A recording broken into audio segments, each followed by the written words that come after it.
Prions.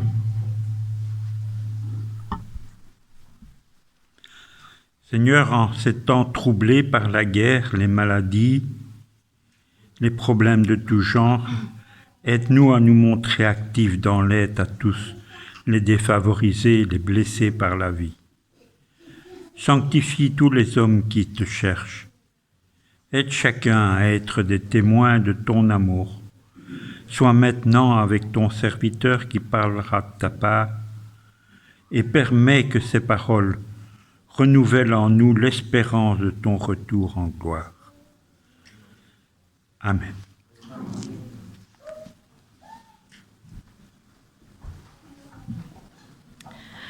Soyons encore debout.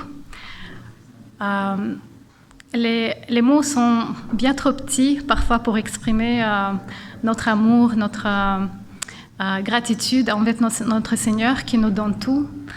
Et il est aussi parfois difficile à décharger notre fardeau à quelqu'un, mais Dieu nous entend, il nous écoute. Chantons le chant « Entends mon cœur » ensemble.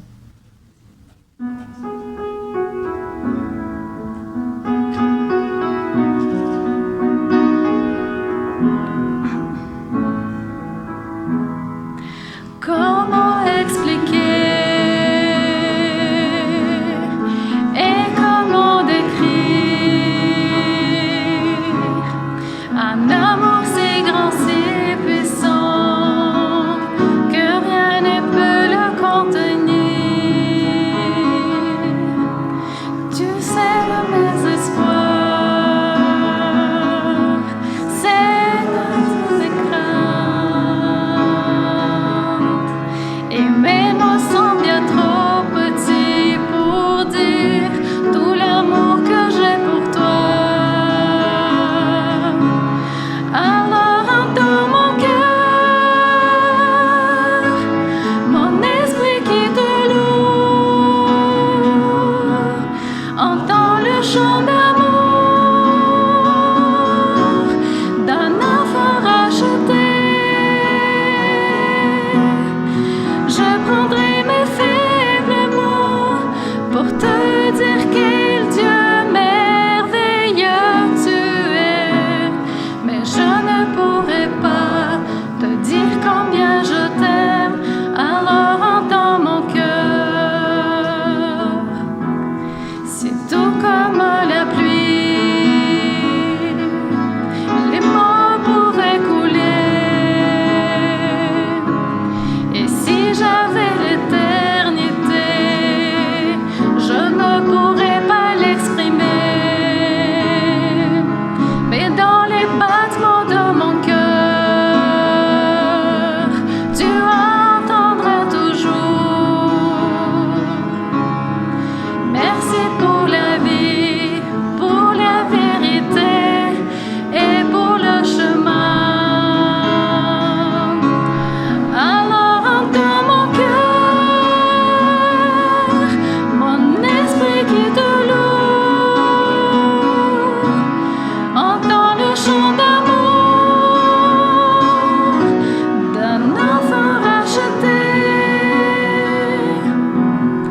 Je prendrai mes faibles mots pour te dire quel Dieu merveilleux tu es. Mais je ne pourrai pas te dire combien je t'aime. Alors entends mon cœur. Tu sais nos espoirs. Seigneur, tu sais nos craintes. Et nos mots sont bien trop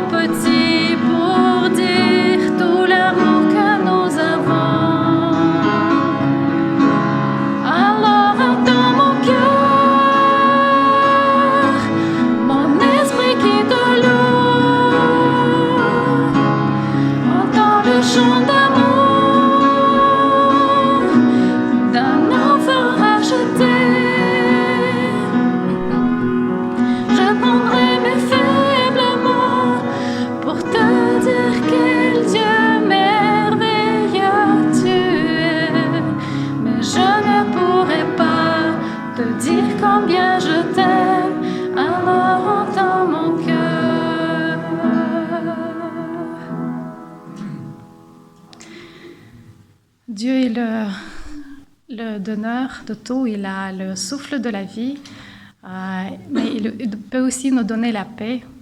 Et je vous souhaite à tous avoir cette paix dans vos cœurs ce jour et toute la nouvelle semaine qui va commencer. Ô toi qui donnes.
Je vous invite à ouvrir vos Bibles dans le livre des Psaumes, au chapitre 119, où nous lirons le verset 105, Psaume 119, verset 105. Ta parole est une lampe à mes pieds et une lumière sur mon sentier. C'est sur ces paroles que nous écouterons la prédication qui sera faite par notre ancienne Alcimar. Merci. Bonjour mes frères et mes sœurs, vous allez bien? S'il y a quelqu'un qui ne va pas bien, Dieu il est là pour nous. Et si quelqu'un veut, à la fin, on peut même prier ensemble si vous le souhaitez. Alors, je suis très contente d'être ici parmi vous ce matin, même si je suis plus stressée que la dernière fois, je ne sais pas pourquoi. Mais c'est peut-être parce qu'on m'a demandé de faire quelque chose, vous allez comprendre dans la suite de programme.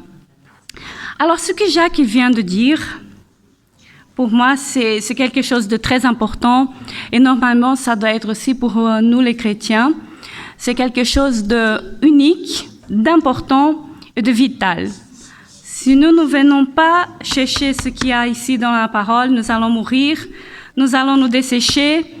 Et c'est comme ma petite plante, je ne sais, Azenda, elle n'est pas là aujourd'hui, mais je vais lui raconter la prochaine fois. Elle m'a amené des îles Madère, elle m'a amené un petit arbuste comme ça, c'est un arbre fruitier. Et chez nous, ça s'appelle pitanga. Et j'avais vu une émission à la télé et il disait que là-bas, il y en avait beaucoup partout. Je me suis dit, tiens, comme Azenda est originaire de là-bas, je vais lui demander peut-être que ça va marcher. Et Azenda, elle m'a dit, oui, il n'y a pas de problème. Et bon, un jour, elle m'arrive avec mon petit arbuste et j'étais ravie, contente, parce qu'ici en Belgique, on n'a pas. Et au Brésil, pour aller chercher, c'est beaucoup plus loin, beaucoup plus compliqué. Et j'ai mis cette petite plante à côté de mon radiateur, près d'une fenêtre, qu'elle puisse avoir un petit peu de soleil. Et ça fait quand même, je crois, quelques années. Et elle pousse bien, elle poussait bien. Il y a 2-3 semaines, je la regarde, elle était toute sèche, du haut jusqu'en bas. Et je me suis dit, mais comment est-ce possible? J'arrose cette plante avec soin. J'espère qu'un jour, elle va donner du fruit. Et la plante, maintenant, toute sèche. Je prenais les feuilles, ça s'effritait. Je ne comprends pas jusqu'à maintenant qu'est-ce qui est arrivé à ma plante. Mais elle a manqué de quelque chose. Et pour nous, les chrétiens, c'est la même chose. Si nous n'allons pas chercher dans la parole, nous allons manquer des choses essentielles et nous allons mourir. Peut-être pas physiquement, mais la tristesse va venir. Nous allons être... quand on va nous poser la question, est-ce que ça va? On va un petit sourire, ça va. Mais en fait, nous savons que ça ne va pas. Il y a quelque chose qui nous manque. Et la seule chose qui peut nous donner la vie, la victoire sur nous-mêmes, l'amour qu'il nous faut constamment, les éléments de base pour que nous puissions vivre, ça vient de la parole de Dieu. C'est pour ça que j'avais commencé pour parler de cette parole qui est magnifique, qui est vitale pour nous, qui va nous éclairer notre chemin, qui va nous donner la victoire. Pas toujours, parfois la victoire va tarder et parfois aussi, Dieu il veut que nous apprenions quelque chose avec nos difficultés. Et je voulais lire d'abord un petit passage pour la famille de Giuseppe Lurienne, ses parents et sa famille, qui c'est très important pour les enfants. Ça se trouve en Matthieu 19, 13, qui dit ceci. Alors des gens lui amenèrent des enfants afin qu'il leur impose les mains et prie pour eux. Mais les disciples les rabrouèrent et demandèrent qu'il s'en aille. Alors Jésus lui dit, laissez faire les enfants, ne les empêchez pas de venir à moi, car le royaume des cieux est pour ceux qui sont comme eux. Il leur imposa les mains et partit de là. Jésus nous invite à être avec lui. Il nous invite à enseigner nos enfants et à venir auprès de lui. Les enfants ne savent pas encore venir par eux-mêmes jusqu'à Jésus. Mais les parents, ils sont là. Et si les parents ne sont pas là, dans le psaume, je pense que c'est le 37, 10, où je dois vérifier ça, mais que Dieu lui-même, il va prendre soin de ses enfants. Donc, n'ayons pas crainte. Cette base que nous avons besoin pour connaître de mieux en mieux notre Dieu, chaque jour un peu plus, parfois elle peut être ébranlée, parfois ça peut être une maladie. Je me rappelle que quand j'ai eu quelques soucis de santé, j'étais un peu étonnée parce que les chrétiens, c'est quand même, nous sommes blindés par beaucoup de choses d'après ce que nous croyons. Et puis quand il arrive quelque chose, nous sommes un petit peu étonnés. Mais au lieu de me décourager, ça m'a rapproché de Dieu et ça m'a permis de connaître Dieu par d'autres manières, de façon différente. Je raconte une histoire de mon père. Mon père, il était maçon. Il est décédé en 2018. Et ça, c'est juste une illustration. Il en a beaucoup souffert, ça c'est sûr. Il était en train de construire un immeuble. Je crois qu'on ne peut pas considérer ça un immeuble. C'était pas très grand. C'était, je crois, que 3 étages, quelque chose comme ça.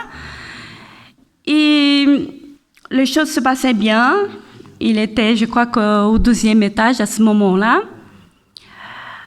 Un jour, je ne sais pas qu'est-ce qui s'est passé. Il est tombé du 12e étage et là, il s'est pas cassé les côtes, mais la chair des côtes, elles se sont détachées.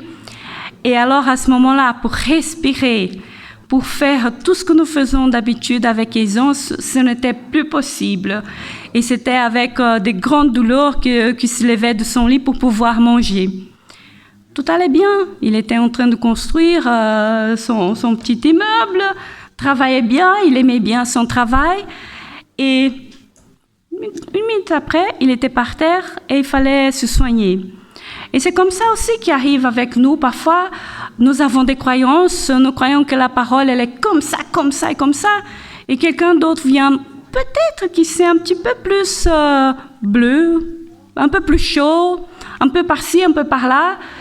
Et nous disons non, nous fermons nos yeux et nous ne voulons pas entendre. Tout de suite, non. Mais après, petit à petit, vous savez, le Seigneur, il a la patience, quelque chose qu'il veut aussi nous donner. Et il nous apprend petit à petit à apprendre, petit à petit à trouver un autre chemin. Et ici, comme le verset que Jacques-Pierre nous avait lu, « Ta parole est comme une lampe qui guide mes pas, elle est une lumière éclairant mon chemin. » Est-ce que la Bible, elle répond à toutes nos questions? Il y a des choses que vous allez être étonnés qu'on trouve dans la Bible et qu'on n'avait pas encore vues. Chez Noémie, tous les vendredis soirs, on fait un repas pour le coucher du soleil. Elle n'est pas là aujourd'hui, sinon j'aurais montré à Noémie. Et ça lui procure beaucoup de bien. Pour nous aussi, Nadia aussi, Pavel, Daniel, Philippe aussi, maintenant récemment, il est venu. Et nous passons des bons moments ensemble. Et comme nous passons ces moments ensemble, les enfants, ils font des mimes, ce qu'ils aiment beaucoup. Avant, nous chantons, nous faisons un repas agréable. Mais avant le repas, les enfants font des mimes et les adultes aussi. Il y en avait raconté l'histoire d'Élisée. Je ne sais pas si vous connaissez dans la Bible Élisée il était avec des prophètes. Et à ce moment-là, ils avaient l'école des prophètes.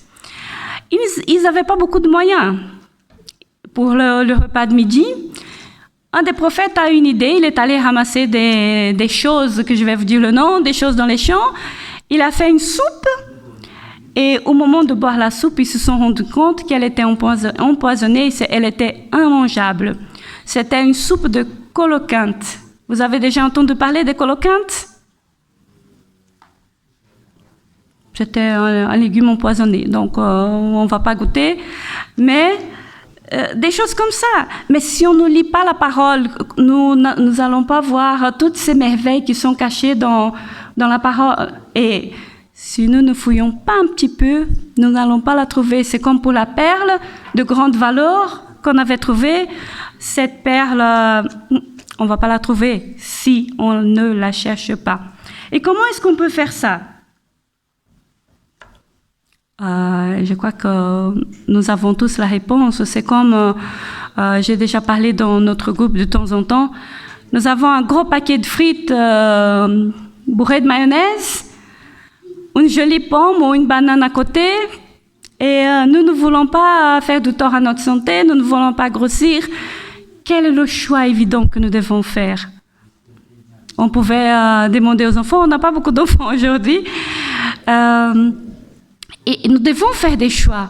Qu'est-ce que nous pouvons faire pour améliorer cette connaissance de la parole? Vous savez que si on met les 10 commandements, je crois que je vais dire les 10 paroles, parce que Colien, il nous avait dit que c'était les 10 paroles, c'est les 10 paroles. Mais pour ceux qui connaissent au mieux, on dit commandements, les voilà. Si nous mettons ces commandements en pratique, nous allons vivre dans un monde merveilleux. Rien que ça. La violence, elle n'existera plus. Les enfants seront en sûreté. Les mariages ne vont pas se dissoudre parce qu'il n'y a personne qui va courir derrière la femme de l'autre ou le contraire. Parce que ce n'est pas que les hommes, ce n'est pas que les femmes. On est tous des pécheurs et parfois nous commettons tous des erreurs. Et plus de commérage dans l'église. Ah mais ça c'est merveilleux. Plus de commérage nulle part. Il n'y a pas que l'église, parce que l'église c'est un petit concentré de notre société. Et alors, on ne va plus dire de mal de quelqu'un, on ne va plus juger. La convoitise, la jalousie, l'envie d'avoir ce que l'autre il a. Parfois, c'est même pas des objets, mais il est tellement talentueux. Moi, j'aimerais ça pour moi. Mais la Bible dit que nous ne pouvons pas. Il conseille que nous devons aller par un autre chemin. Ta parole, elle va m'éclairer en toutes circonstances de ma vie. Si vous prenez une décision, la paix n'est pas là, il y a déjà un petit indicateur par-ci. Je veux trouver mon mari, je veux trouver ma femme, il a un petit défaut, on va voir la taille du défaut. On a un pasteur que j'écoutais souvent, et il racontait qu'une dame est venue lui demander des conseils pour savoir si cet homme-là, c'était le bien, le choisi, l'élu de son cœur. Elle voulait, parce qu'elle a dit, il est bien comme ça, et elle trouvait tellement de qualités. Mais à un moment donné, il a dit, écoute, pasteur, il a un petit défaut. Il frappe sa mère. Alors, le pasteur déconcerté, il lui dit, mais écoute, ma fille, là, vous ne pouvez pas y aller par ce chemin-là. Parce que peut-être quand vous allez vous marier avec lui, il va arrêter de frapper sa mère. Mais alors ça va être à ton tour. Est-ce que nous pourrons changer quelqu'un? Non. Nous devons vérifier, nous devons voir comment cette personne traite sa famille, comment il traite ses amis. Est-ce que cette personne, elle est honnête? Oh non, mais quand on va se marier, je vais le changer. Est-ce que c'est possible de changer quelqu'un? Non. Quand on se marie, on va tous avec nos défauts. Et il y a longtemps, j'ai entendu que quand on se marie, c'est pas deux personnes, c'est 6 personnes qui se marient ensemble. Parce que la personne que je crois que je suis, la personne que je suis réellement, et la personne qui l'autre croit que je suis. Et pour finir, ça va faire une grande soupe et on va devoir vivre avec. Mais il y a moyen. Le Seigneur est là, il fait des miracles, mais si nous pouvons éviter quelques années de souffrance, faisons-le. Alors, qu'est-ce que la Bible nous conseille encore? Comme je vous ai parlé des 10 commandements, les choses que nous pouvons déjà éviter. Une chose importante aussi, honorer ses parents. Ça créerait moins de souffrance parmi les familles et on vivrait mieux. C'est ça que nous voulons, vivre mieux, vivre heureux. Parfois, il y a des choses qui ne vont pas. Demandons à Dieu. Il fait des miracles, il arrange les choses. Mais faisons notre part. Comme ça, il n'y aura pas des soucis de ce côté-là. Et qu'est-ce que nous pouvons encore trouver dans la parole?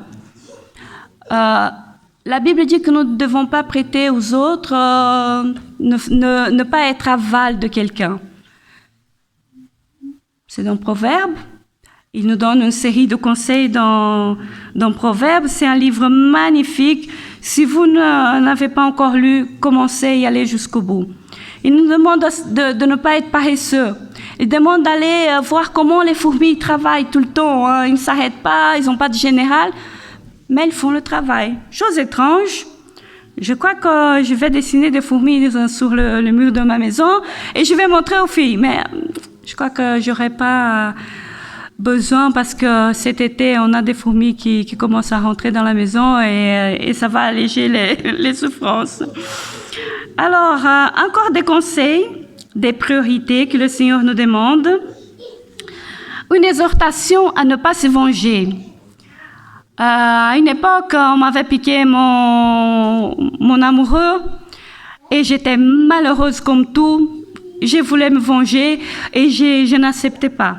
Mais j'avais lu dans la parole, le Seigneur avait conseillé à ne pas me venger. C'était pour moi, parce qu'il dit ne pas se venger, mais pour moi, c'était ne pas me venger. J'avais envie de faire un scandale, j'avais envie de crier sur tout le toit que la personne, qui m'avait piqué l'amoureux, qu'elle était méchante, qu'elle était mauvaise, mais j'ai rien fait. 22 ans après, cette personne, elle est venue me demander pardon. Chose étrange, je n'avais pas demandé au Seigneur ce pardon-là, je n'avais pas espéré, et le Seigneur a fait le travail. Pour que quelqu'un demande pardon, c'est qu'il s'est rendu compte qu'il a fait quelque chose de mal. Et un conseil dans la Bible, un conseil utile pour nous, de pardonner. On a vu ce matin dans l'Apocalypse, on était préoccupé par les choses qui vont arriver et on essaye de définir les choses qui vont arriver, quand ça va arriver, comment nous allons nous préparer. Le Seigneur nous demande de pardonner. J'ai pas envie, parce que ce qu'elle m'a fait, c'est impardonnable. À quoi bon chercher Apocalypse sur une chose que le Seigneur nous demande de faire, nous ne voulons pas faire? C'est normal, moi aussi, de temps en temps, j'ai envie de fermer la porte du pardon et dire « débrouille-toi, fais comme tu veux, mais moi, je ne donne pas ce pardon ». Et le Seigneur nous conseille « écoute, il fait même un pas en plus, il dit « si tu ne pardonnes pas, je ne te pardonne pas ». Alors ça effraie un petit peu « ok, Seigneur, ça va, si tu as ce grand amour et si tu veux nous pardonner, je fais un petit pas et je pardonne. » C'est facile de pardonner. Ça dépend de la gravité des choses. Des petits soucis par-ci, par-là. Ça dépend aussi de la personne, parce qu'il y en a qui sont rancuniers. C'est à vie. Plus jamais de pardon. Mais nous pouvons être libérés. Le pardon, il ne va pas libérer d'abord la personne que nous pardonnons, mais il va nous libérer. Si nous ne pardonnons pas, qu'est-ce qui va se passer? Cette personne, elle va venir dormir dans notre lit avec nous. Nous allons penser à elle, nous allons méditer sur cette personne. Mais le Seigneur, il veut que nous méditions sur sa parole, sur ce que Jésus il a fait pour nous.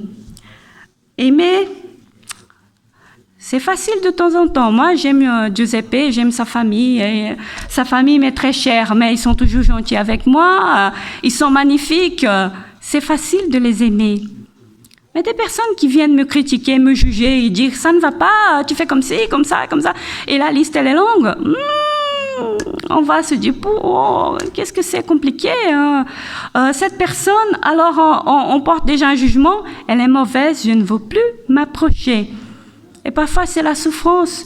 Nous sommes méchants avec les autres à cause de notre propre souffrance. D'aider à ne pas se vanter. Ça ne va pas nous porter quelque chose de bien de nous vanter. Nous sommes des beaux, les plus beaux, le meilleur, le plus gentil. Laissez que les personnes viennent vous dire quelque chose de sympa. Et vous pouvez, quand le culte sera fini, d'aller dire à Laurette qu'elle est bien, qu'elle est gentille et qu'elle a fait bien de venir à l'église ce matin. De dire merci à Nelson qui a fait la leçon ce matin, qui a fait la présentation. De dire merci à Ivy qui a fait pas mal de choses sympathiques. À Kazé, il y a Ethan qui sont là ce matin. Merci que vous êtes là. Et Enoch. Et toutes ces personnes qui sont là, nous pouvons à la fin dire merci. À mon mari qui est là, je ne peux pas l'oublier. Un petit coucou. Mais voilà, il y a des moyens que le Seigneur il a mis dans sa parole. Mais nous avons aussi quelques ennemis de la parole. La paresse. Et on va essayer de deviner ensemble. Il y en a un maintenant qui est terrible, qui prend beaucoup de temps. On va voir qui est capable de deviner. Jacques, il a parlé dans sa prédication il n'y a pas longtemps. Quelqu'un se rappelle? Pardon? Le stress, ça peut aussi nous séparer de Dieu fortement. Ça peut nous causer de graves soucis de santé. Mais c'est une chose un peu carrée, un peu avec un petit écran qui peut voler notre temps. Et pour certains qui ne sait pas ça, ça va être autre chose. Est-ce que c'est mon sport préféré, que je passe trop de temps là-bas et que je délaisse ma famille, je délaisse mon travail, je délaisse l'école parce que je suis occupée à d'autres choses? Et la parole, cette semaine, c'était une semaine difficile, je ne sais pas pourquoi, peut-être que notre adversaire, quand nous allons préparer quelque chose ou faire quelque chose pour le Seigneur, il essaye de nous embêter un petit peu. Mais la victoire, elle est là. Le Seigneur, il est là pour nous chaque jour, tout le temps. Et j'étais un peu en colère avec quelque chose, avec quelqu'un, et puis le Seigneur il m'a montré un petit verset, et dans le verset, dans le commentaire en bas, c'était écrit ceci. Ne cherche pas un bouc émissaire pour l'accuser des troubles qui surviennent, mais à sonder son propre cœur et à placer sa confiance dans le Seigneur. Et je me suis dit, oh là là, oui, ok. C'était clair. C'était pas les autres, le problème c'était en moi. Je n'allais pas bien et j'essayais de trouver quelque chose pour aller mieux. Mais c'est pas en trouvant quelqu'un ou quelque chose qui ça va aller mieux. Parfois c'est à l'intérieur de nous. Et puis il y a un autre verset qui dit que ça c'était pas un verset, ça c'était le commentaire. Et le Seigneur il nous dit de parler en notre cœur sur notre lit. Et après nous taire. Un temps pour écouter et un temps pour parler. Il nous donne encore un autre conseil. En Matthieu 11, 28, « Si vous êtes fatigué d'aller auprès de Jésus, il soulage. » Comment est-ce qu'il va nous soulager? Ah, il a des baumes mystérieux, il a des secrets qui seulement lui connaît. Mais parfois, il peut mettre un ami sur notre route. Il peut mettre un verset qui va t'encourager. Il y a des hauts et des bas, mais pour lui, vous croyez que pour quelqu'un qui dit à la tempête, arrête, pour lui, ça, c'est pas un problème. Mais peut-être qu'il veut t'apprendre à marcher, que tes muscles soient un peu plus forts et que tu puisses courir après. Pas pour toi tout seul, mais pour aider aussi quelqu'un qui a besoin que tu ailles faire ses courses, tu auras des jambes un peu plus fortes, de quelqu'un qui souffre, qui a besoin que tu lui dises, écoute, ça va aller. Il paraît que pendant la Seconde Guerre mondiale, il y avait beaucoup de personnes qui aimaient écouter une radio, et on a un peu inquiété pour savoir, mais pourquoi? Qu'est-ce qu'il y a de si spécial dans cette émission? Mais il y avait une dame avec une jolie voix. Vous connaissez la jolie voix GPS? C'était un peu comme ça. Et cette dame, avant de commencer, elle disait, « Ça va aller, demain, tout ira mieux. » Et c'est ça que nous avons le besoin d'entendre de la part des gens.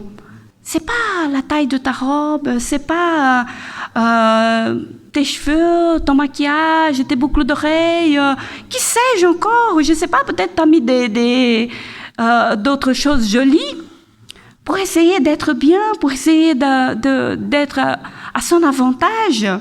Si tu ne le fais pas, si tu mets des choses simples, vous croyez que le Seigneur il s'inquiète de ça? Non.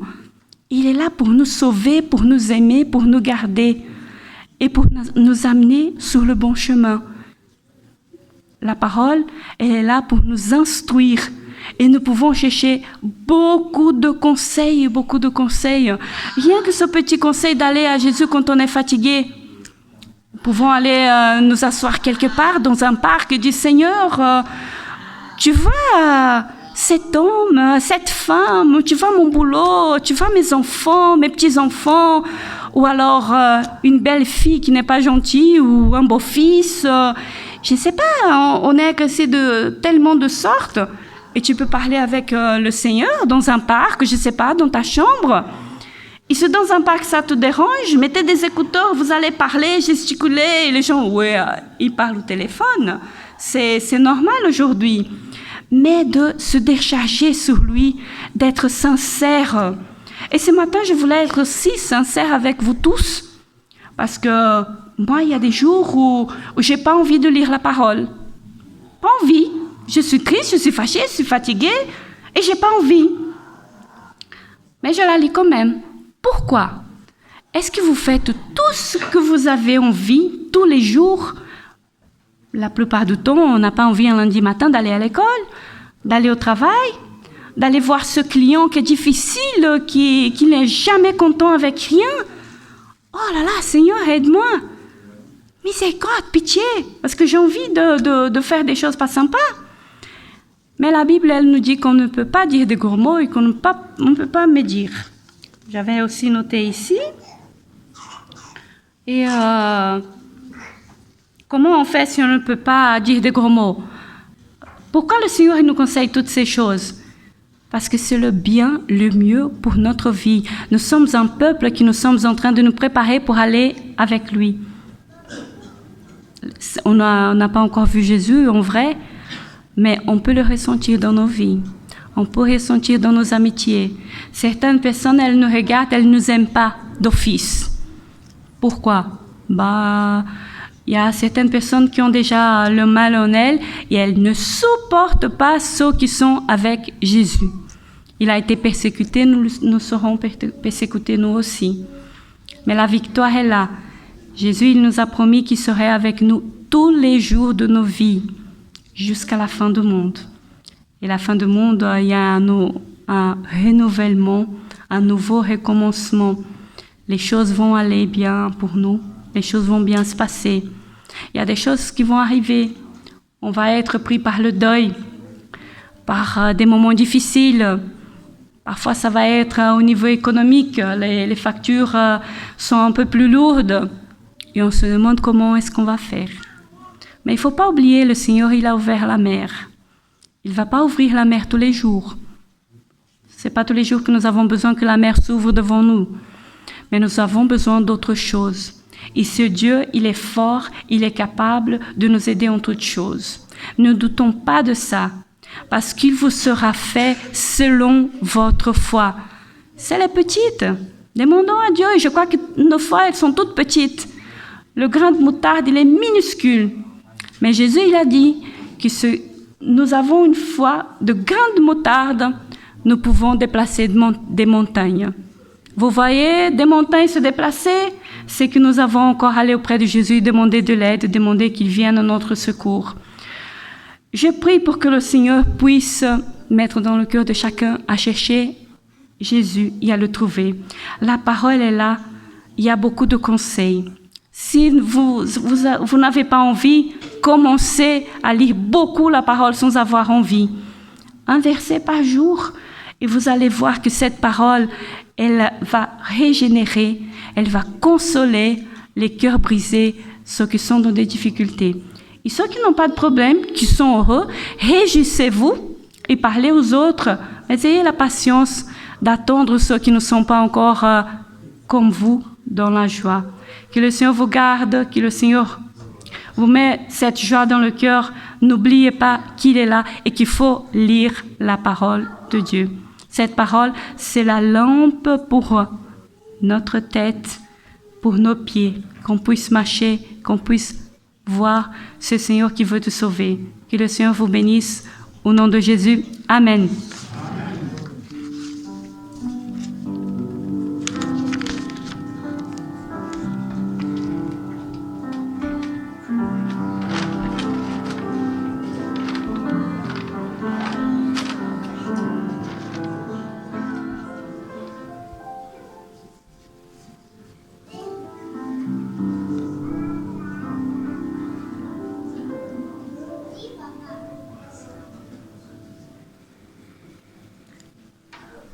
Comme dans les temps passés, lors du pèlerinage du peuple Israël dans le désert, Dieu protégeait le peuple par le nuage et il éclairait aussi leur chemin durant la nuit. Il veut toujours nous éclairer et grâce à sa parole, à notre prière, il peut aussi chasser toutes les ténèbres qui sont autour de nous, autour de nos proches. Chantons ensemble, levons-nous et chantons ensemble le chant 228, Seigneur, par la clarté.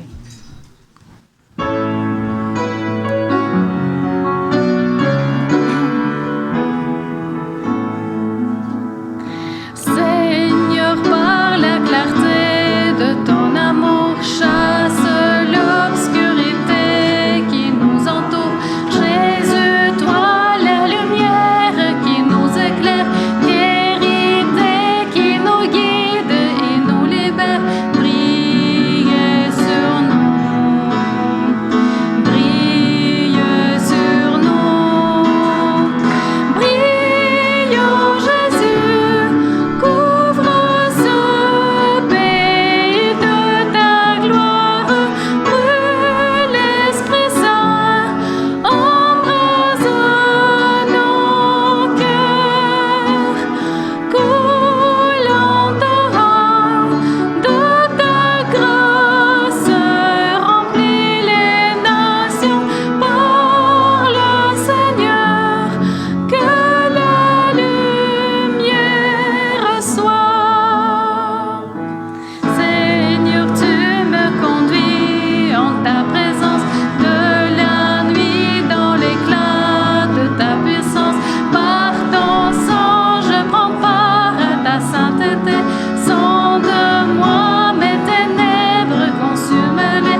Prions.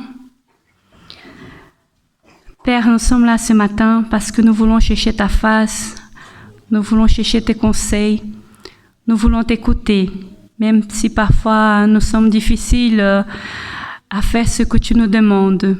Mais c'est notre désir ce matin, que tu puisses nous aider à l'accomplir, que tu puisses nous aider à rechercher ta face, ta parole, que tu puisses éclairer nos chemins.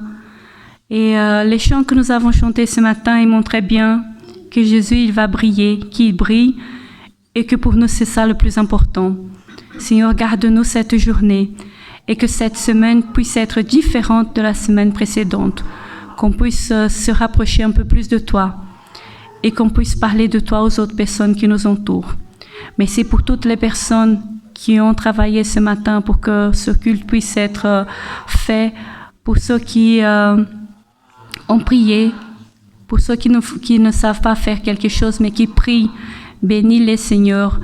Ton Église a besoin de toi.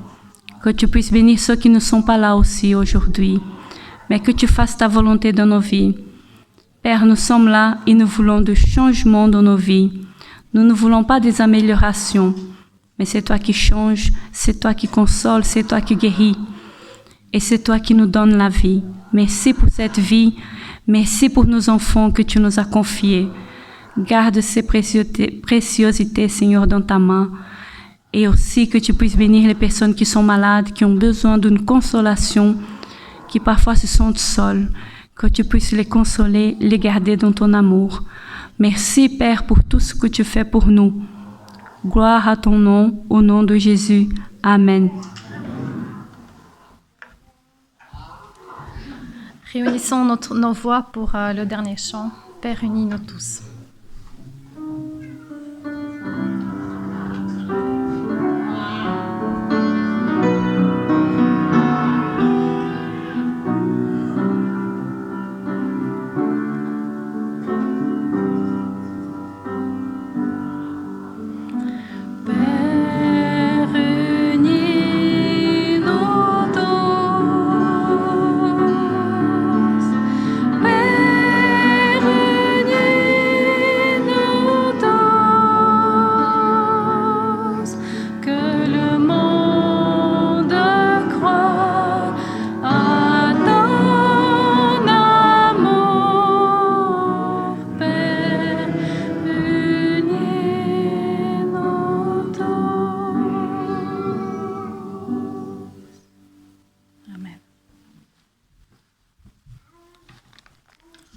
Recevons la bénédiction du Seigneur. Vous qui craignez l'Éternel, confiez-vous en l'Éternel. L'Éternel se souvient de nous, il bénira la maison d'Israël. Il bénira ceux qui craignent l'Éternel, les petits et les grands. L'Éternel vous multipliera ses faveurs, à vous et à vos enfants. Soyez bénis par l'Éternel qui a fait les cieux et la terre. Louez l'Éternel et que la grâce de notre Seigneur soit avec vous tous. Amen.